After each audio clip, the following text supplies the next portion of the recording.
See if we had a second screen, we could be doing this on the second screen. It's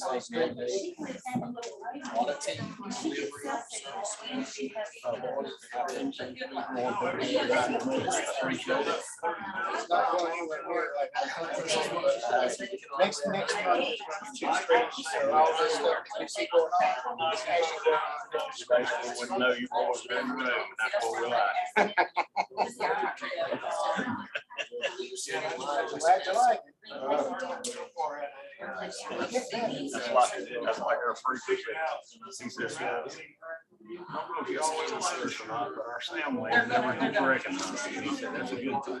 He said, he's doing his job great when the Sam Land never gets called out or nobody ever turns around and looks at him.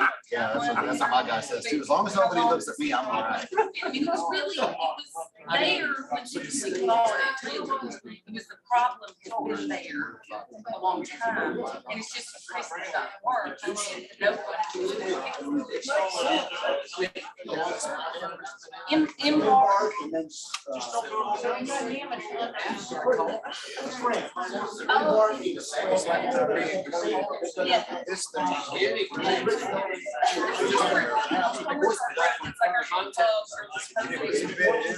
And it's something somewhere between that hub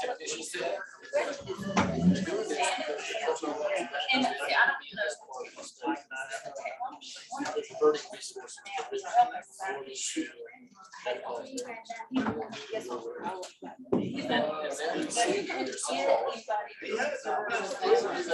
don't know. So anyway.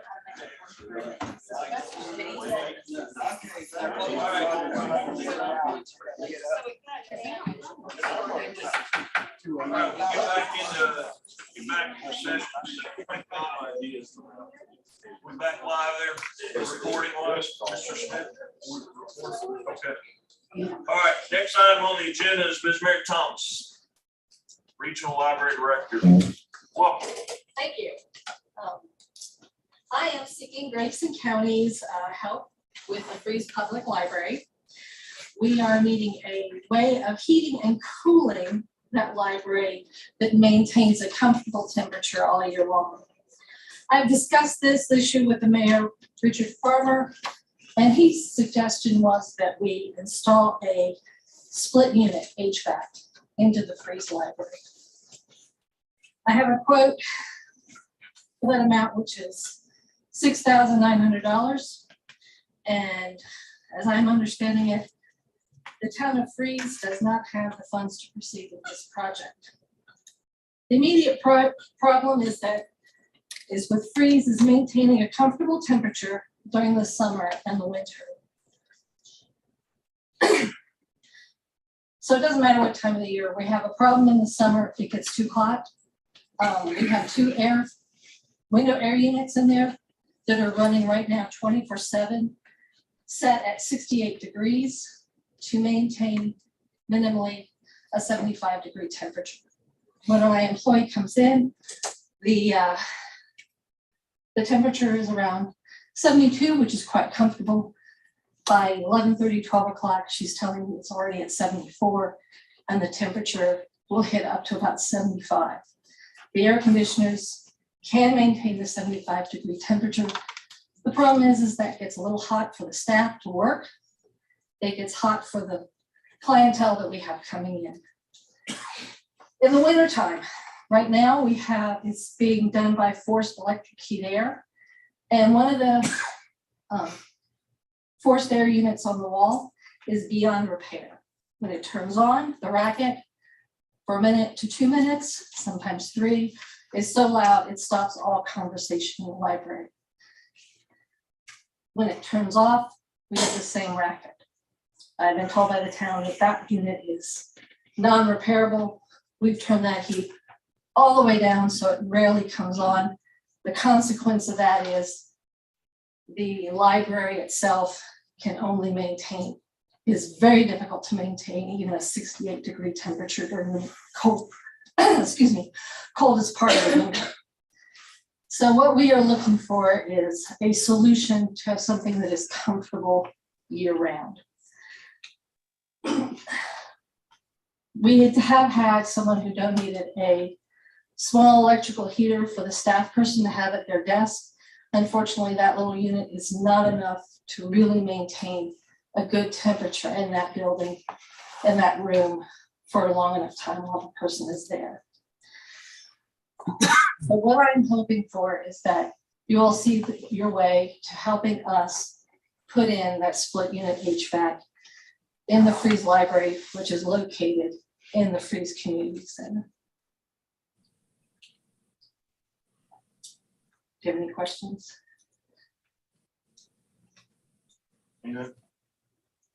You say it was 60 what?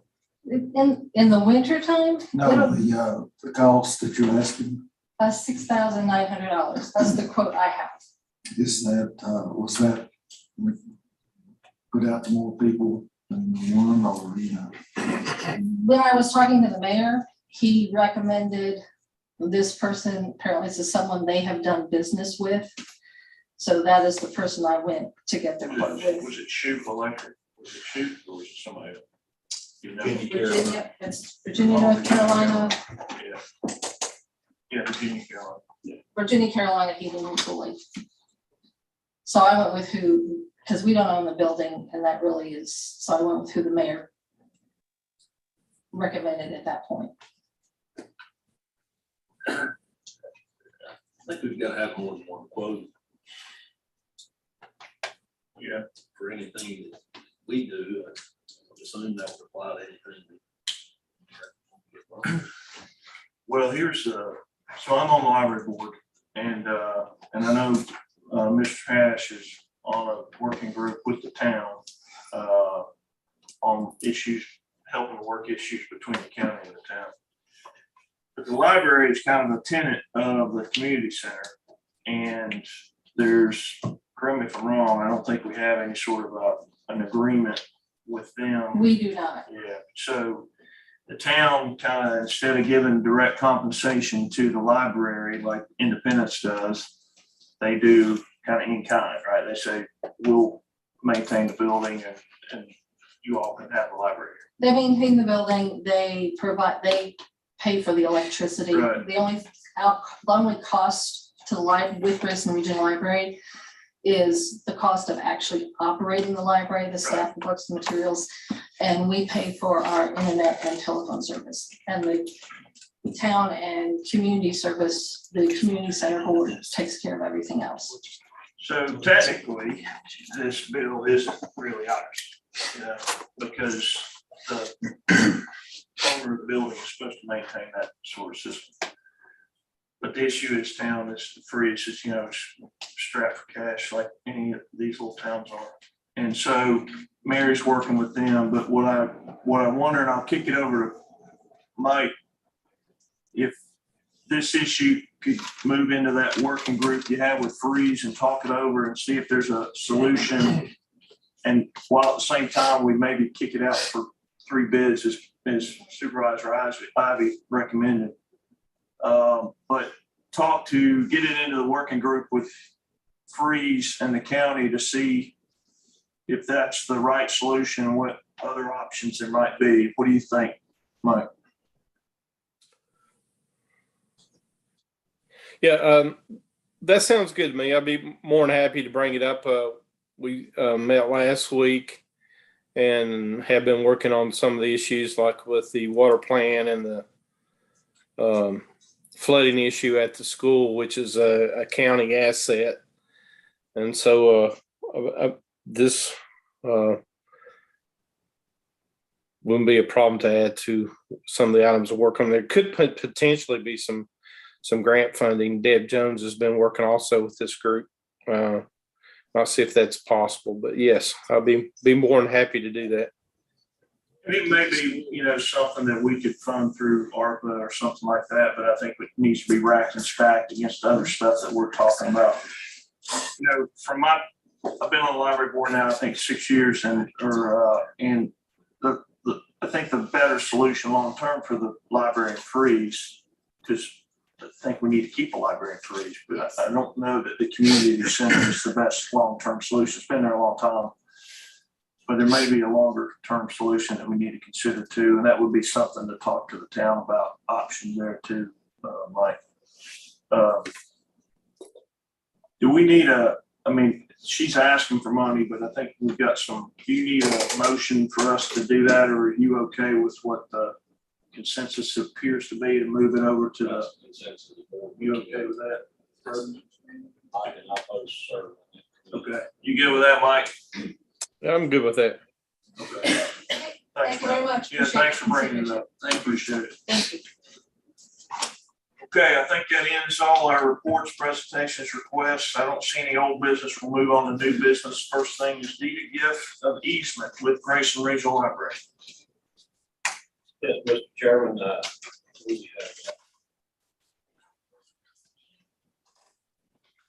we've been granted a deed of gift of a parcel of land around 2,044 square feet, 0.065 acres. That has graciously been deeded to us from the Anders and Geneva Walkers. And Miss Anders, Donna Anders, and her daughter are here tonight. And we want to recognize them for the gift that has been given. And what this will allow, let me elaborate just a minute, what this will allow us to do. We'll have to work in conjunction with the town and some of the property next to us, but this will allow us improvements. If you've been to our public library down there, when you get pulled in, it's easy to pull in, but sometimes it's hard to get out. And so They don't want you to leave. It's the bottom line. yeah, and so. You may come, but you never. But this is a tremendous gift that we've been allotted from the Anders family and Geneva Walters. To allow us to make improvements to that parking lot. We would like to done it this year, but we've had some things that happen that wouldn't allow for that. But hopefully in the near future, this coming spring or next summer, we're going to be able to get things to where that we can make some good improvements to the library parking lot. And just wanted to recognize that they are here, Mr. Chairman, tonight. And on behalf of the county, thank you all very much for your generous donation and the memory that it'll sustain over the next, for everybody else's lifetime. So thank you very much for that. It means a lot to the county. If it's the pleasure of the board, we suspend the reading of the deed. And then after, if it's okay with newspaper lady, we have the Anders come down, we'll do a nice photo. To recognize that. There will be recognition for the family in this donation on a permanent basis once we get it done. But if you all are okay with that, we'll take a picture down front so that we can recognize your all's gift tonight. Is that all right? So with that, everybody okay with suspending the reading of the deed? Yes. All right, we'll do that. So if y'all, Marcy, come down. Don, I'm sorry, come on down. Mike, we'll Photoshop you in.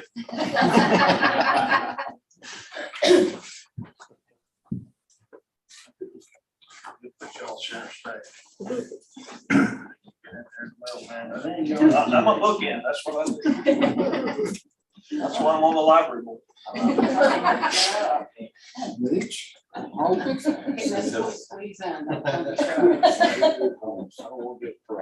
Right. And thank you. Thank you.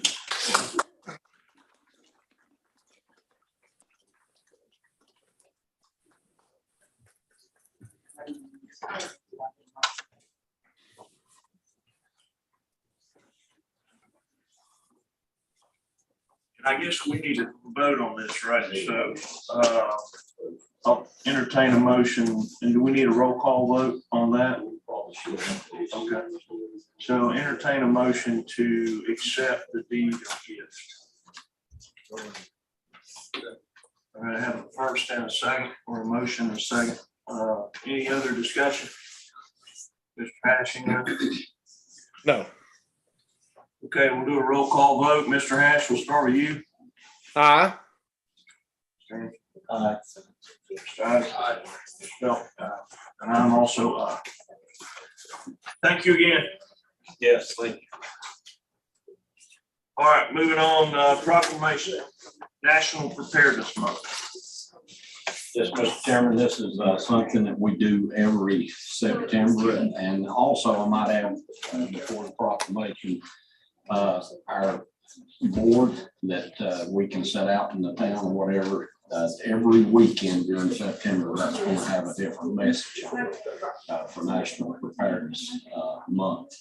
And so you might notice that out at the intersection where the tractor is, and our board will be sitting there with a different message every week.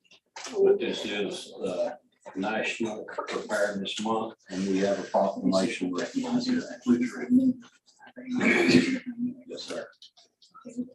Proclamation of the Grayson County Board of Supervisors in support and recognition of National Preparedness Month.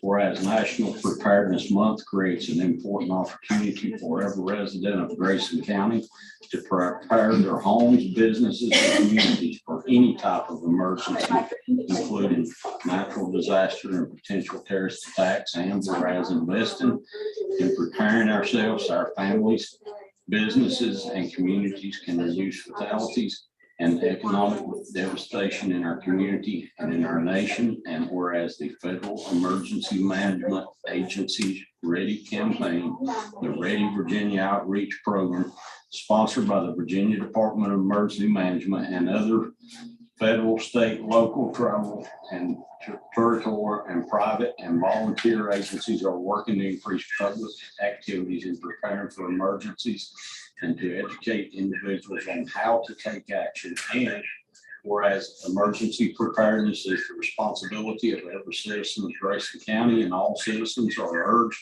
to make preparedness a priority and work together as a team to ensure that individuals, families, and communities are prepared for disaster and emergencies of any type. And whereas all citizens of Grayson County are encouraged to participate in citizen preparedness activities, are asked to review the READY campaign's website at ready.gov or listo.gov to become more prepared.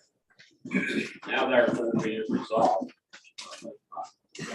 Mike's gone out. Now therefore be it resolved that the Grayson County Board of Supervisors hereby proclaim September 2022 as National Preparedness Month and encourage all citizens and businesses to develop their own emergency preparedness plan and work together toward creating a more prepared society. Adopted this 8th day of September 2022 in Grayson County, Virginia. Thank you, Mr. Smith. So, taking a motion to approve the proclamation. Is there a second? Second. Mr. Anderson, second. Mr. Ivy made the motion. Any discussion? Okay, Mr. Hash. Aye. Mr. Anderson. I'm also aye. Great, thank you.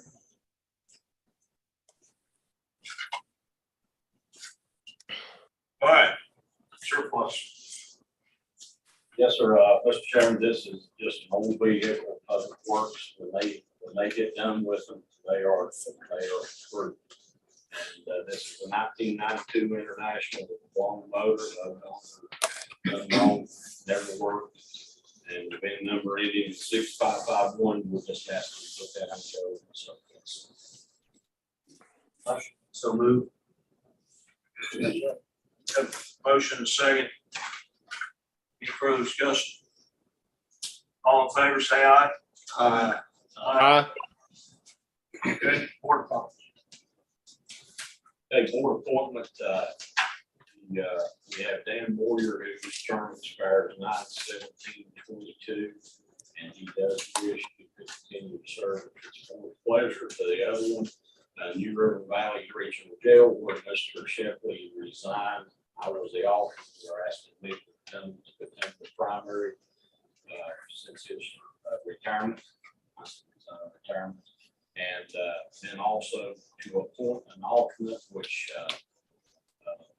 Supervisor Mike Cash is willing to serve. He's done this role before with the sheriff's department. He's willing to be the alternate. Board so chooses. It's a pleasure, board. We'll take them all in bulk. Bulk might be too strong a word, but anyway. Do I have a motion to approve board? So move. You go first and second. All in favor, say aye. Aye. Okay, county administrator's report. I know it's getting late. I'll be brief. Just a couple of things as far as in the EMS world. There is a couple of EMT classes that are going on the west end at the Grayson Highland School by June Barnes. Has 8 people taking that class. The east end at the Gate Center, Megan Barnes is the instructor there, and she has her first class with 5 people. So that's good news, and wanted to share that with the board and the community. Another thing, the Ag and Art Tour will happen September the 10th, 9 to 5 p.m. You may have already seen some of the signs directing people, the road signs out there, and it will start at the Matthews Farm and will wind its way through Grayson County and end up in White Top. But to remember that, and we hope our citizens will take advantage of that. Many of the public will come and take advantage of that, see what Grayson County has to offer in ag and art, the many artisans we have. Another thing, the Grayson Highlands Festival will be September the 24th and 25th, 10 to 5 each day. Let's remember that now that we're post-COVID. Hopefully people will get back out and go to some of these things. The last thing that I will update everyone on is the Mount Rogers School. I know there have been questions about what's going to happen there. And the contractor will be finishing up on the agreement. Matter of fact, he sent that out today, I think by FedEx. And he's still waiting on his performance and payment bonds. He should have these in hand by the middle of next week. And a pre-construction meeting has already been set for September the 14th at 1:30 p.m. The signing of documents and all of that will take place that day. So that's good news that things, I know we had some snafus and some paperwork and some miscommunication and all, but things are shaping up now to be where they need to be. And September the 14th to be a signing day. I'll be happy to take any questions. Anything for Mr. Smith? My part, if I want to feed all that. Yeah, we'll change mics and I hope you all heard me. I heard you, everybody else. Okay. So the construction's gonna start, or what we approved last meeting where they could finish the demolition, that been completed, the demolition? No, this is the demolition. This is the demolition. And this is signing for the contractor to be able to go to work, getting all the docks and like I said, the performance and payment bonds and all, he should have that by the middle of next week. And we've got a date set for the signing and all that on the 14th at 1:30. Mr. Hash, anything? Just one thing, I know August was Clean River Month, and the effort at the New River Wildlife Club was moved because of the unusual high waters for August to the September 10th date. So if any citizen that still wants to participate in the river cleanup, the September the 10th, they'll be doing that at the Wildlife Club. If you can, you don't have to be part of their effort. If you just have things that you want to bring that you've picked up along the river. At the start, for the club, they're meeting there at the club on Riverside Drive to start their effort. Is that what that yeah. section of the river? Okay. Yeah. What time? I think it was I think at 8 o'clock, it was moved from the 27th or Yeah. something like that of August because of the hot, it's usually the Right. water is low Right. that time of year. Okay, So fine. that's this Saturday. Yeah. So hopefully, I know we've got more rain coming Saturday. It's been a bad month to try to clean the river up, but we appreciate the effort there. And thank you, Supervisor Ash, for bringing that last date out to us. Thanks, Mr. Smith. Thank you all. Okay, register speakers, public comment.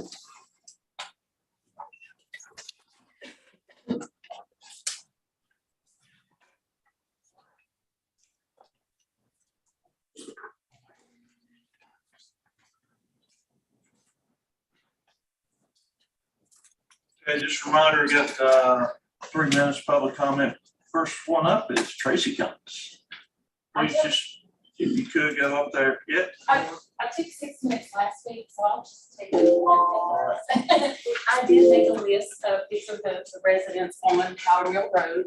I should have labeled it Black Hole. I didn't put a label on this. Anyway, these are the people that live on Powder Mill Road. You'll see at the top, it starts with JC and Irene Tolley. They live up near Katy Sage Road. So I started at that end and came down toward Stones Chapel Road. So that's what that shows you. Now there's a break there in between Jeannie and Ed Huffman and Roger and Judy Carpenter. Roger and Judy do not have the same line that the rest of us on that upper part of the sheet have. So these are the people that have this broken, outdated line that we have been told is broken and outdated, and CenturyLink won't fix it. I mean, nobody's wanted to fix it. So anyway, hopefully Mr. Brewer will want to fix it. I think so. So I was waiting for John to ask that question. Are you coming in to replace this line? So we know it needs to be I replaced. didn't want to ask all the questions tonight, we need to save something for next. But yeah, this line needs to be replaced. We've been told that unofficially. Actually, a good CenturyLink friend that I had on speed dial, because we can get anybody, I would call him and he would come and work on it. And he's told us every time it needs to be replaced. It needs to be replaced. And Hal and I were talking about that. It's been going on for 20 years. I mean, it really, this line is dated and it's just gotten worse over the years. So it keeps getting kicked down the line to the next person who buys it. And they don't want it. They don't know that Mr. Brewer doesn't know he doesn't want this line. But anyway, brought several of my neighbors tonight, and I am trying to raise more attention, and thank you all for helping me get the attention that I've needed. I've gotten quite good attention. But good news is I've only had to drive out to the fire department once since the last meeting, and I was home with COVID. It's been 2 weeks ago, so I'm good. But I was home with COVID, stuck at home with no internet, and of course it was 9 o'clock at night. My pump starts beeping and I'm in my pajamas, I looked rough. I'm like, man, so I got in the car and I drove out to the fire department and it updated and I turned around and so only once. That's only happened once. And I'm still alive. So thank you all. Thank you all for your help. Thanks. I would like to add, John, Ms. Carpenter did send an email Okay. concurring with her. I'm wondering as a follow-up to Mr. Brewer, if we could draft a letter, attach this with make them formally notified that this issue has been going on for a long time, and that they've been told it needs to be replaced by CenturyLink folks. And then it's in writing, sent to them, and yet another documentation, but with a whole bunch of people. Thank you. Mr. Chairman, if you would make sure we have contact information. Okay. Okay. And Mr. Rebels, I have talked to Mr. Rebels at least once a week since the last meeting too, also, so thank you. Thank you. Thank you for the work you're doing. We'll pass it. All right. Oh, Thank you for coming in. Yes. Thank you for having me. Okay, next one up, a last name, I think is Phipps. That was Robert. That was my dad, and it's past his bedtime. He said you pretty much said everything that he wanted to hear said. So he said he was going to the house. All right, good for him. I'm glad I made him happy. That's more important. He's pretty easily pleased. Yeah. Though. All right. Mike McHome, is that right? Yes, sir. McCone, McCone. H, McComb. McCone, sorry. Go ahead, sir. Yes, sir. Name and address for the record. My name is Michael McComb. Address is 1715 Powder Mill Road. There in Elk Creek. So I'm probably on the list that she just provided to you guys, coming from the Katy Sage side. Not to regurgitate what's already been said. You guys know how bad the lines busted up down there. When it rains, you're pretty much out, you know.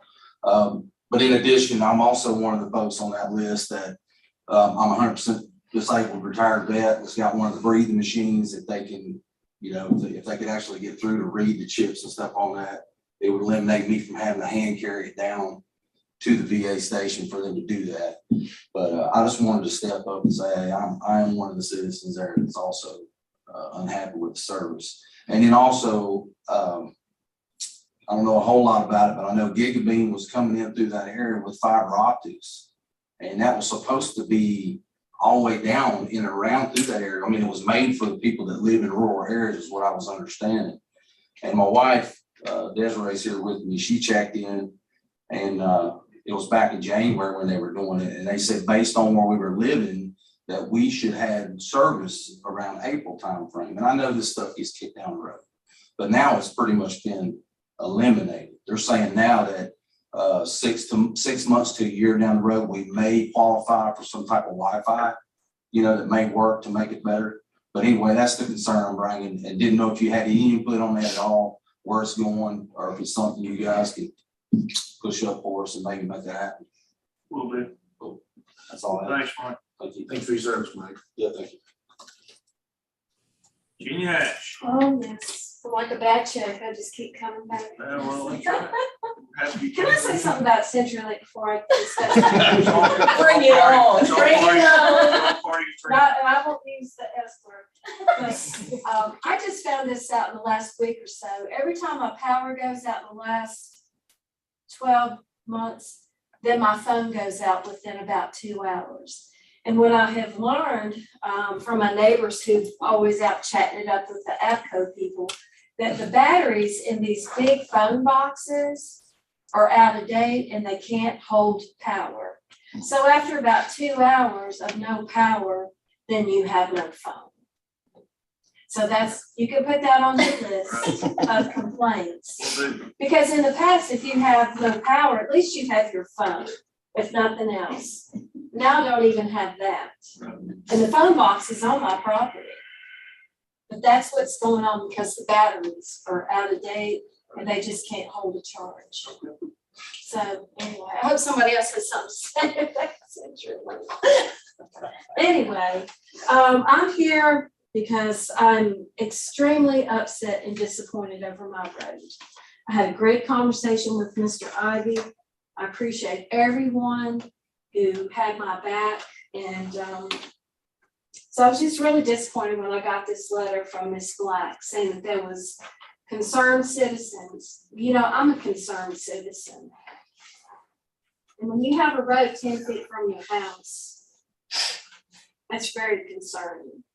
So I know you guys, I don't need to beat a dead horse. John's been out and saw this. So what I'm asking tonight, could you possibly contact the highway department to see if they can move the road behind my shed, possibly in the old road bed that I showed you, John? And I do have the land, the property beside me. I have that gentleman's land plat, and I have his contact information. I do have a map of the old road, but right now my daughter has it in Richmond, and she's changing between one state park management position to another. So she's been kind of up in the air. But I would like to request the board to contact, because it's going to have to happen sooner or later. I mean, since I was here and spoke and you voted to abandon that section of road, I saw an outbuilding actually stuck between my fence post and my building. And it took that gentleman probably 20 to 30 minutes of, apparently these trailers have a mechanism that shifts, and it took him about 20 or 30 minutes to get that building dislodged from my shed in my fence post. Now, is that not the most crazy thing that they're bringing an outbuilding in a 12-foot space? So that's what I'm asking tonight, because, you know, I'm a concerned citizen too. And there are people behind me. This is their criminal records. Drunk driving, drug possession from several counties. And that's knowing that these people are driving 10 feet from my house and they're continuing to drive, even though the Commonwealth have told them they're not supposed to be on the road. They're going out the other way to avoid my security camera. So could you please do that for me? Contact the highway department and ask them. Yeah, we'll send Because it's gonna have to happen. I mean, it's just increasing. The traffic. Last week, I saw three almost head-on collisions. Right there, sitting on my porch. I saw one yesterday. And I don't wanna have to be the one to deal with a terrible accident. And I don't want anybody else to either. So may I give you this information? Thank you, Linda. And thank you, Linda, too. You're a big part of this team. Thank you. Thanks for coming again. Thank you. Okay, don't see any more on the public comment side. Did we miss anybody? Sure, going once, going twice. All right. Thank you all for coming and speaking.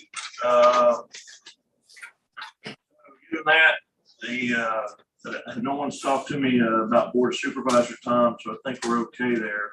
Before we take a motion to go into closed session, just an announcement. The board will do a special call meeting on the 29th of September at 6 p.m.